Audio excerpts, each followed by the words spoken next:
but they coming to the show. Pulling up, and you know I'm swerving. Bad bitch. عليكم ورحمة الله وبركاته. soo dhawaada daawadayaal. maanta waxaa idin sida habka ugu fudud ee aad Gmail-kaada ku gashan karto sawiradaada iyo fiidiyoyada.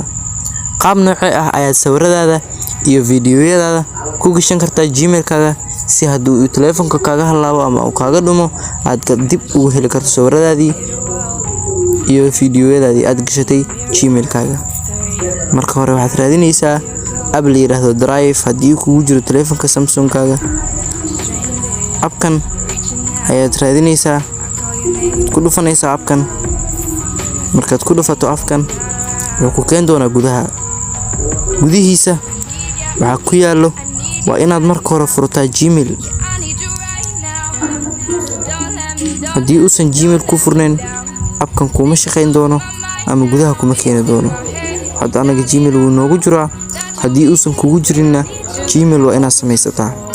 appkan ama Gmail-kaaga ayaa wuxuu leeyahay 15 GB oo bannaan oo kayd ah. sida darteed waad ku kaydsan kartaa sawirro badan iyo fiidiyoyaal. kabacdi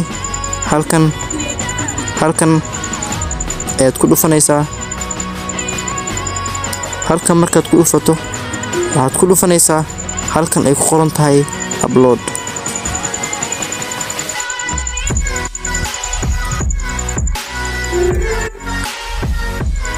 kabacdi wuxuu ku keen doonaa sawiradaadii iyo fiidiyoyadaadii.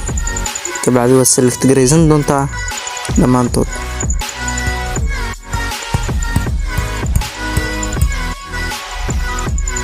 kabacdi waxaad ku dhufan doontaa halkan ay ku qoran tahay select.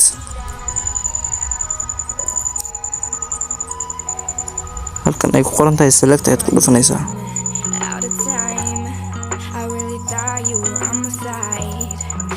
sawiradaadii iyo muuqaaladii aad gashatay Gmail-kaaga ayaa waxaa si dhaqso leh ku aadi doonaan Gmail-kaaga.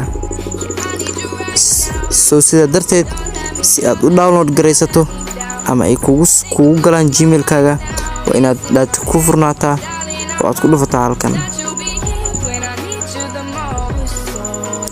insha Allah waxaan rajayn doonaa inay caawin doonto fursadan aadka u muhiimka ah ee aan idin faa'iideeyay.